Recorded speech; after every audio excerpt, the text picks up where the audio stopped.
All right. So, translations.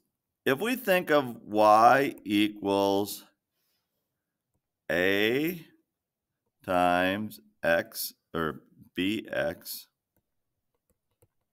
minus c plus d. That's how we did it back in trig, for those of you who took trig. Okay? So, the horizontal translations, this covers those two. Okay? The plus or minus c. Okay? A minus c moves things to the right. A plus c moves things to the left. Okay? So when it's in the parentheses, it's just the opposite of what you'd think. You'd think plus, I go to the right, minus, I go to the left. Well, it's just the opposite when it's in parentheses. The D is the vertical translations. Okay? Up or down. And when it's outside of the parentheses, it is the way it looks. So plus would be up, minus would be down.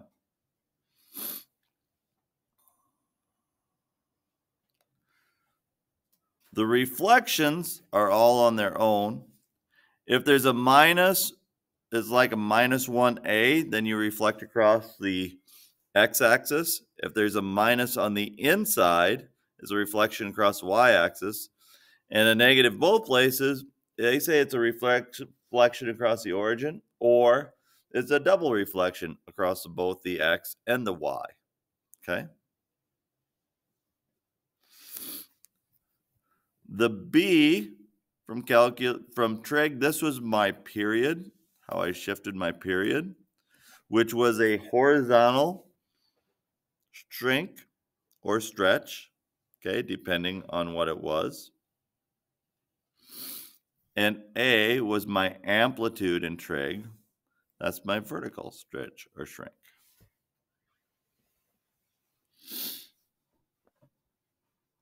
So we're going to look at some equations. We're going to look and see what it does when I do something, what it does to that equation.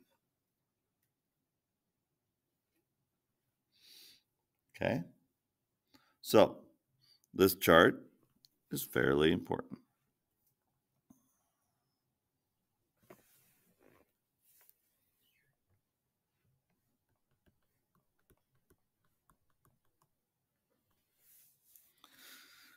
Compared to the y equals x squared, what does y equals x squared plus 5 do?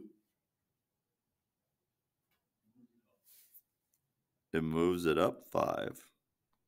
Translates it up 5. I should say translates it.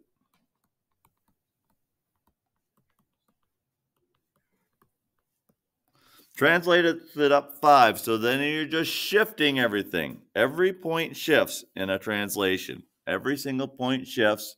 The graph doesn't change. It doesn't get wider. It doesn't get skinnier. It doesn't get taller or shorter. Everything just translates. Okay?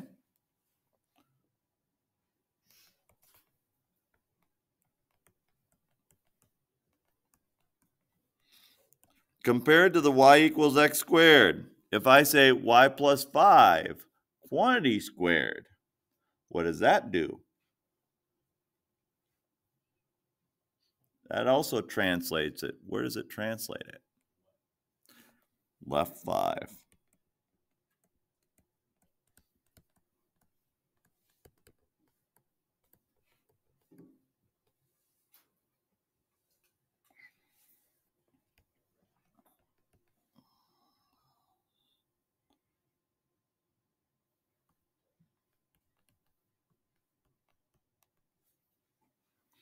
Y equals 5x quantity squared. Compared to y equals x squared, what has happened to the graph? Now, this is a little trickier one. Okay? Now, what happens is 5x squared is really x over 1/5 squared. Okay, that's really x over 1/5 because my c is in the denominator up here. So it stretches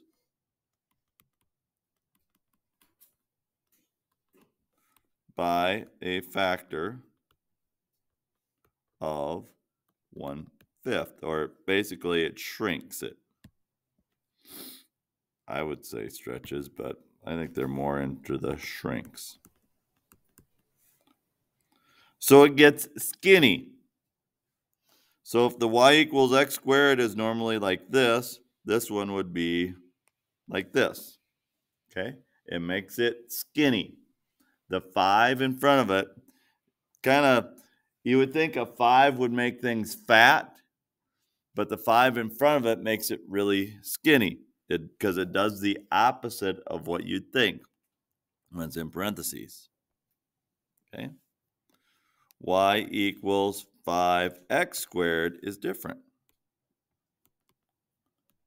Compared to the y equals x squared, okay, it stretches vertically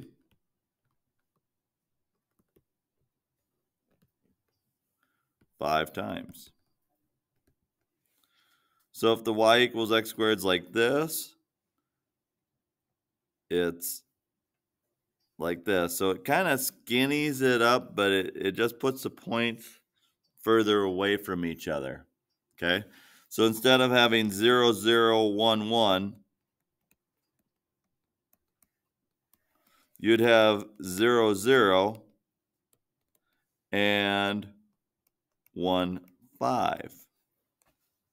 Okay? It just stretches things up vertically. And then when you see these, you'll just have to figure out how you're reflecting them. Okay? You'll have to see how you're reflecting them.